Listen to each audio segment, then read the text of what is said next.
اجازت دے دی، اب مارکیٹنگ بھی کر رہی ہیں، شاپنگ ہے، کتنے کی ہے، کتنے کی ہے پوچھ رہی ہیں. طرف سن رہی ہو تو سنیں، نہیں تو ہماری اور آپ کی ذمہ داری ہے کہ گھر پہ بتائیں. یہ حدیث کیسے لے جا کر سنا ہماری ماں بہنوں کو کہ عورت کا پردہ کتنا ہے. اور اللہ کے نبی نے صرف راستے سے خوشبو لگا کر نکل جانے والی عورت کو کتنا بڑا بھیانک اللہ کے نبی نے اس عورت کو درجہ دیا ہے. دیکھیے آپ، المرأۃ اذا استعطرت، جب عورت خوشبو لگا لے، یعنی خوشبودار کوئی بھی چیز استعمال کر لے، فمرت بالمجلس، پھر وہ لوگوں کی مجلسوں سے گزر جائے، یعنی نوجوانوں کے سامنے سے چلی جائے. معاف کیجئے گا نوجوانوں، یہاں پر بات چیت کی بات نہیں گئی. اللہ کے نبی نے کلام کرنے کا ذکر نہیں کیا، سلام کرنے کا ذکر نہیں کیا. یعنی اگر ہماری ماں، ہماری بہن، ہماری بیٹی صرف گزر جائے، کسی سے سلام نہ کرے، کلام نہ کرے، بات نہ کرے، اس کے باوجود بھی اس کو کتنا بڑا بھیانک درجہ اور خطرناک درجہ دیا اللہ کے نبی نے. صرف گزر جائے اس کے باوجود بھی فرمایا اللہ کے نبی نے کہ خوشبو لگا کر میک اپ کر کے گزر جائے، فہیہ کذا و کذا و کذا، وہ ایسی ہے، وہ ایسی ہے، وہ ایسی ہے. 3 بار نبی نے کہا. حدیث پر غور کرو، 3 بار. میرا نبی ایک بار ہی اگر کہتا تب بھی ہمارے لیے ایمان لانا ضروری ہوتا، لیکن جو بات میرے نبی 3 بار کہیں اس کی اہمیت کا اندازہ لگاؤ. یعنی آئے مسلمانوں، میں 3 بار اس عورت کو کہہ رہا ہوں کہ وہ ایسی ہے، وہ ایسی ہے، وہ ایسی ہے. میں 3 بار اس لیے کہہ رہا ہوں تاکہ تم اس عورت کے ویسی ہونے میں شک نہ کرو. اگر تم نے اس عورت کو ویسی ہونے میں شک کیا تو محمد رسول اللہ تمہارے اسلام کے داخلے کو درست نہ مانے گا، تمہارا اسلام کا دخول تمہارا درست نہ ہوگا، صحیح نہ ہوگا، یعنی تمہارا اسلام بھی مشکوک ہوگا. ایک صحابی اٹھے، آگے کے الفاظ مسند احمد ابن حنبل کے، ایک صحابی اٹھے اللہ کے نبی، فہیہ کذا و کذا تو کہہ دیا، وہ ایسی ہے، وہ ایسی ہے، وہ ایسی ہے. بعد میں آنے والے لوگ اس ایسی ایسی کی غلط تعبیر کر لیں گے. کوئی کہے گا یہ تو اس حال میں کہا، کسی کوئی کہے گا مجبوری میں کہا. اللہ کے نبی ایسی ہے، ایسی ہے، ایسی ہے، یعنی کیسی ہے اس کی تشریح بھی کر دیجئے تاکہ آپ کے اس دنیا سے چلے جانے کے بعد کوئی مسلمان اس جملے میں تعویل نہ کرے. اللہ کے نبی کھڑے ہوئے اور کہنے لگے ہاں ہاں میں اس کی تشریح کرتا ہوں. پھر آپ نے آنی کا لفظ فرمایا، آنی الزانیت والزانیت والزانیت، یعنی میری کہنے کا میرا مقصد یہ ہے، آپ نے فرمایا میری مراد یہ ہے، یعنی کہ وہ زانیہ ہے، وہ زانیہ ہے، وہ زانیہ ہے، یعنی وہ بدچلن ہے، وہ بدچلن ہے، وہ بدچلن ہے، یعنی وہ فاحشہ ہے، فاحشہ ہے، فاحشہ ہے، یعنی کہ وہ بے حیا ہے، وہ بے حیا ہے، وہ بے حیا ہے. سن لو میرے بھائیو، صاف کلیئر کہہ دوں، یعنی کہ وہ طوائف ہے، وہ طوائف ہے، وہ طوائف ہے. الزانیہ کا صحیح ترجمہ یہی ہوا کہ وہ جسم بیچنے والی ہے، وہ پیسہ کمانے والی ہے، وہ اسلام کا سودا کر رہی ہے. آج کی عورتیں جسم پیسہ لیتی ہیں، جسم بیچتی ہیں، کم سے کم پیسہ لیا، جسم بیچا. لیکن یہ مسلمانوں میں مسلمان لڑکیاں جب بے پردگی کے ساتھ نکلیں تو سمجھ لینا کہ انہوں نے اسلام کو بیچ دیا اور اپنا جسم انہوں نے نیلام کر دیا. اور جو اسلام کو بیچ کر جسم کو باہر نکالے وہ اس سے بڑا زانیہ، اس سے بڑی طوائف اور کون ہوگی کہ جس نے اسلام کو لے کر اپنے آپ کو ختم کر دیا اور اسلام کا ڈائنامائٹ کر دیا. آپ پیسہ لے کے جسم بیچنے والی کسی حد تک قابل غنیمت ہے، لیکن اسلام کا ڈائنامائٹ کر کے، اسلام کو برباد کر کے جسم بیچنے والی کتنی بڑی طوائف ہوگی. او لوگوں، ہماری عورتیں طوائفوں کی چکلوں پہ کام کرنے والی عورتوں سے بھی زیادہ حدیث کے مطابق گر گئیں، کیونکہ ان عورتوں کا ایمان ہے کہ نبی نے پردہ بتایا اور اس کے باوجود بھی پردے کو بیچے ہیں. بڑا سخت مولوی ہے، اس کو کیوں بلوایا جاتا ہے؟ آئندہ نہیں بلوائیں گے تو عورتوں کو اتنا خطرناک، عورتیں سن رہی کہ گالی دیں گی، کمینہ یہ تو دھلیا بازار میں بھی گھومنا بند کر دے گا. کچھ اور کہہ رہی ہوں کہ عید کا کپڑا تیرا باپ خریدے گا. مولوی تمہیں بتا، شوہر بیچارے ادھر جا رہے ہیں کام پہ، کیا کر رہے ہیں؟ کمپیوٹر IMM میں کمپیوٹر کر رہے ہیں. عورت بیچاری کمپیوٹر خرید کے لا رہی ہے، کپڑا لا رہی ہے، حساب پڑھا دیتی ہے اپنے گھر پہ آ کے. نہیں، المرأة اذا استعطرت فمرت بالمجلس فهي كذا وكذا وكذا الزانية والزانية والزانية. رواہ ابو داؤد و مسند احمد ابن حنبل. ابو داؤد کے اور مسند احمد ابن حنبل کی حدیث کے الفاظ میں نے آپ کے سامنے رکھ دیے. میں اپنے مسلمان بھائیوں سے گزارش کروں گا، اگر تمہاری بہنیں ہیں تو تم بھائی ہونے کے ناطے ذمہ دار ہو، اگر تمہاری بیٹیاں ہیں تو تم بیٹی ہونے کے ناطے ذمہ دار ہو، باپ ہونے کے ناطے ذمہ دار ہو. اگر تمہاری بیویاں گھوم رہی ہیں تو شوہر ہونے کے ناطے سے تم ذمہ دار ہو. ہاں، اگر تمہاری ماں بھی گھوم رہی ہے تو بیٹے ہونے کے ناطے بھی تم ذمہ دار ہو. اور ہاں، اس حدیث کے مفہوم میں ایک بات اور لے لینا، جب گزرے تو ایسی ہے، صرف گزر جائے تو ایسی ہے. میک اپ کیا، لپسٹک کریم چپڑ لی، پاؤڈر پوچھ لیا، چل نہیں ہے صاحب. سامنے ہوٹل ہے، چائے پی رہے ہیں لڑکی، ادھر بھی چائے پی رہے ہیں، یا ہوٹل پہ بیٹھے ہیں لڑکیاں سامنے سے گزر جائیں، روڈ سے چلی جائیں. اللہ کے نبی کہتے ہیں نہ لڑکی دیکھے، نہ لڑکی کلام کرے، نہ بات کرے، کچھ نہ کرے، پھر بھی کون ہے؟ زانیہ، پھر بھی بچلن. جب گزر جانے والی بچلن ہے تو کالجز میں لڑکوں کے ساتھ بیٹھ کے 4-4 5-5 گھنٹہ پڑھنے والی، ان سے ہوم ورک لینے والی، ہوم ورک دینے والی، ان کے ساتھ 4-4 5-5 گھنٹہ بیٹھ کر گفتگو کرنے والی کون ہوئی؟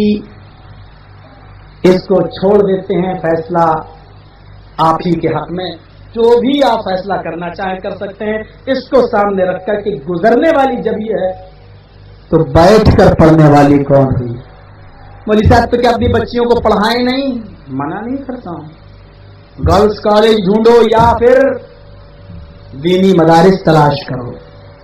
دینی مدارس، کیونکہ آگے چل کر آپ کی لڑکیوں کو ماں بننا ہے کسی بچے کی، اور اس بچے کی تعلیم و تربیت اس ماں کے ہاتھ میں ہوگی. مدرس فرسٹ کالج فار چلڈرن، ماں کی گود بچے کا پہلا مدرسہ ہے. اور جو بچہ اپنی ماں کی گود سے اچھی تعلیم و تربیت لے کر نہیں نکلا، معاف کیجیے گا، کبھی زندگی کے اندر وہ بچہ پھر کامیاب و کامران نہیں ہو سکتا. آپ نظر ڈالیں BA اور MA کرنے والے لڑکوں پر اور دیکھیں کہ کالجز اور یونیورسٹی سے نکلنے کے بعد اگر ان کو پیشاب لگا تو وہی سڑک پر پینٹ کی چین کھولے اور کھڑے ہو کر پیشاب کرنے لگے. کیوں؟ MA اور BA کرنے کے بعد بھی کالجز نے اور یونیورسٹیوں نے ان کو وہ تعلیم نہیں دی جو ماں دے سکتی تھی. BA اور MA کرنے والا آدمی اونٹ پورا ہو چکا ہے، بڑھ چڑھ کر لمبائی چوڑی میں پورا انسان بن چکا ہے، مرد ہو گیا، اور کھڑے ہو کر پیشاب کر رہا کتے سے بھی بدتر طریقے سے. کتے کا پیشاب کرنے کا طریقہ تو دیکھا ہی ہوگا. پیشاب کرتا تو پیر اٹھا لیتا کہ چھینٹے نہ آئیں، یہ بیچارہ دونوں پیر زمین پہ گرا لیتا ہے تب پیشاب کرتا ہے. اس سے زیادہ پیشاب کرنے کی تمیز اس کو ہے. دونوں پیر زمین پہ رکھے. ابھی آپ تھوکو، منہ میں پان چباؤ، تھوکو زمین پر، اور ایک بھی چھینٹ اگر اس کے آگے اپو ڈیٹ نوجوان کے تھپڑ مارے گا. کمینے دیکھتا نہیں ہے میرے اوپر تھوک آ گیا. وہ تھوک جو پاک ہے، وہ تھوک اگر کپڑے پہ پڑ جائے تو نماز جائز ہے.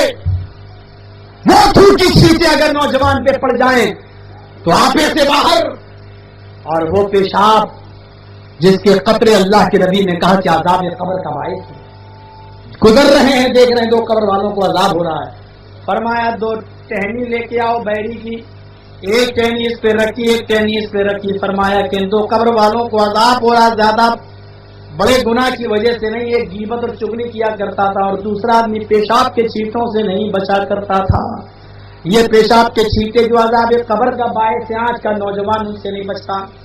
معاشرے کے اندر کون سی اصلاح کی جائے میرے بھائیوں؟ یہ تو حنفی، شافعی، مالکی، حنبلی اور اہل حدیث والی بات نہیں ہے. یہ بات تو وہ ہے جو تمہارے یہاں پر بھی ہمارے یہاں پر بھی رائج ہے، اور ان باتوں کے لیے ہمیں اور آپ کو اٹھنا پڑے گا. غریب لڑکیوں کے جہیز کا مسئلہ لے لو، جس کے لیے کون تیاری کرے گا، کون اٹھے گا؟ یہ باپ بیچارہ مرنے والا ہے، 2-4 سال کا مہمان ہے، قبر میں پیر لٹکائے ہوئے ہیں، پھر بھی سوچ رہا ہے میرے بیٹے کو ہیرو ہونڈا مل جائے. دلی گئے ہیں کبھی آپ؟ جامع مسجد کی سیڑھیوں پر لیٹے ہوئے بھکاریوں کو دیکھا ہے آپ نے؟ ہاتھ کٹا ہے، پیر کٹا ہے، لنگڑا لولا اپاہج ہے، اللہ اللہ اللہ کے نام پہ اللہ کے کہتا اس کو چھوڑو. تمہارے دروازے پر ایک لنگڑا لولا اپاہج محتاج ساخی و بے ساخی لے کے گھرائے تو کیا کہتا ہے؟ اللہ کے نام پہ دے دو. جب ہم گھر سے باہر نکلتے ہیں تو اس کی حالت پہ ترس آ جاتا ہے کہ واقعی اس موقع پر اس کا اللہ کا نام لینا جائز ہے. لنگڑا ہے، لولا ہے، کمانے کے لائق نہیں، آنکھوں سے اندھا ہے، اپاہج بھکاری ہے، کیا کہہ رہا ہے؟ اللہ کے نام پہ دے دو. اس موقع پر لفظ اللہ کے ذرا اچھا لگتا ہے کہ اللہ کے نام پہ دے دو. ہمیں بھی رحم آتا ہے، 5 10 15 20 حیثیت کے مطابق ہم نے بھی اس کی مدد کی. آؤ میرے بھائیو، جس طریقے سے ایک دروازے پہ آنے والا بھکاری جب ہمارے دروازے پہ بھیک مانگتا ہے، لیکن لنگڑا لولا اپاہج ہونے کے بعد ہمیں اس پر ترس آ جاتا ہے، بھیک مانگتا ہے تو ہم اس کو دے دیتے ہیں. ذرا غور کرنا، یہ تو لنگڑا ہے، لولا ہے، اپاہج ہے، اچھا لگ رہا ہے کہ اللہ کے نام پہ مانگ رہا ہے، جائز بھی ہے، مانگنا ہم نے دے دیا. لیکن آؤ، کیا میں تمہیں ایک اور بھکاری بتاؤں جو نہ لنگڑا ہے نہ لولا ہے، سینہ چوڑا ہے، ہینڈسم ہے، 5 لاکھ کی دکان پہ بیٹھتا ہے، لیکن اس کا باپ اتنا بڑا بھکاری ہے کہ لڑکی والوں سے کہتا ہے کہ میرا بیٹا 5 لاکھ کی دکان پہ بیٹھتا ہے، دکان پہ آنے جانے کے لیے ہمیں 50,000 کی ہیرو ہونڈا چاہیے. غور کرنا، یہ بھکاری ہے جو اللہ کے نام پہ مانگتا ہے، اور یہ بھکاری ہے بیچارہ جو اپنے بیٹے کے نام پہ مانگتا ہے. اور لوگوں اندازہ لگانا کہ کون سب سے بڑا بھکاری ہے اور کس کی ناک زمین پہ سب سے زیادہ رگڑ رہی ہے. یا دوسرے الفاظ میں یہ سمجھ لینا کہ انٹرنیشنل بھکاری کون ہے. یہ فقیر بھکاری، بھیک مانگنے والا، یا وہ جو بیٹی کے نام پہ ہیرو ہونڈا اور ماروتی کی ڈیمانڈ کرے وہ؟ مولانا ہماری تو شادیاں ہی نہیں ہوتی. کیا ہوا؟ لڑکی والا بھی تو بڑا امیر ہے، مانگ لیا تو کیا ہوا؟ اللہ کے نبی نے فرمایا کیا میں تمہیں ڈاکوؤں کی خبر دوں؟ صحابہ نے کہا اللہ کے نبی ڈاکو کہاں کا کون ہے؟ فرمایا لڑکی والوں کی یہاں جانے والے. کتنے لوگ ہیں؟ بارات جاتی ہے صاحب 200-250 آدمیوں کی بارات بن کے جا رہے ہیں، آتش بازی چھوٹ رہی ہے، اور وہ پینٹ شرٹ پہنے ہوئے نوجوان اپنے دوست کی بارات میں جا رہے ہیں. کیا دوست ہے میرا؟ اور کہیں کہیں بیچارہ بینڈ باجے بھی بج رہے ہیں اور گانا بھی ہو رہا ہے دوست کی شادی والا. لیکن غور تو کرو، تم جس دوست کی شادی میں جس گھر پہ جا رہے ہو، اللہ کے نبی تمہیں کرمنل کہہ رہے ہیں، ڈاکو، لڑکی والوں کی ہاں لوٹنے کے لیے جا رہے ہو، غیر کے مال پر فخر کر رہے ہو، دوسرے کے یہاں کھانے جا رہے ہو تو فخر کر رہے ہو، دوست کی شادی میں جا رہے ہیں، ڈکیت بن کے جا رہے. نہیں مولوی صاحب، مولوی بھی تو جاتے ہیں. سوال کیا ہوگا؟ مولوی بھی تو جاتے ہیں. مولوی جائے تو جائز ہو گیا. مولوی نماز نہ پڑھے تو تم بھی نہیں پڑھو گے. مولوی آج 80% مولوی بیڑی سگریٹ پی رہا ہے، تم بھی پیو گے؟ 80%، 100 مولوی ہیں تو 80 بیڑی سگریٹ پیتے ہیں. ان سے پوچھو یار کیوں پیتے ہو؟ مکروہ ہے. تیرے باپ کا فتویٰ ہے یہ اکرو مکرو دھکڑو تو لے کے کہاں سے آیا ہے؟ قرآن و سنت میں کہاں لکھا ہے کہ بیڑی سگریٹ مکروہ ہے؟ قرآن و حدیث صاف ہے، ان المبذرین کانوا اخوان الشیاطین. کیا کہتے ہیں ولی صاحب؟ اگر حرام ہے تو تم دلیل دو قرآن سے. حرام کہاں ہے بیڑی سگریٹ؟ تمہیں حرام نہیں دکھتا ہے؟ قرآن نہیں پڑھتے ہو؟ قرآن کیا پڑھو گے؟ ٹی وی دیکھنے سے فرصت نہیں. ان المبذرین کانوا اخوان الشیاطین، فضول خرچی کرنے والے شیطان کے بھائی ہیں. مجھے بتاؤ فضول خرچی کرنا کیا ہے؟ حلال ہے، حرام ہے، مکروہ ہے، کیا ہے؟ مجھے بتاؤ فضول خرچی کرنے والا شیطان کا بھائی ہے، قرآن کیا ہے؟ تو شیطان کا بھائی بننا کیا ہے؟ حلال یا حرام؟ مفتی صاحب کہتے ہیں مکروہ. شیطان کا بھائی بننا اگر مکروہ ہے تو پھر شیطان کی اتباع کرنا بھی مکروہ ہے. یعنی پی سکتے ہو بیڑی لیکن پینا نہیں چاہیے، اور پی لو تو کوئی گناہ نہیں ہے. اور شیطان کا بھائی بھی ہے فضول خرچی کرنے والا، تو کیا مطلب ہوا کہ شیطان کی اتباع کرنا مکروہ ہے، یعنی کرنا نہیں چاہیے لیکن کر لو تو کوئی حرج نہیں ہے. بے غیرت مولویوں، شرم کرو، تم پیتے ہو، اس کا یہ مطلب نہیں کہ پوری قوم کو بدنام کر دو اور اسلام پر ہی فتویٰ دے دو کہ وہ مکروہ ہے. تم پیتے ہو تو یہ مت کہو کہ مکروہ ہے. حیا کرو. قرآن کہہ رہا ہے ان المبذرین کانوا اخوان الشیاطین. فضول خرچی کرنے والے شیطان کے بھائی ہیں.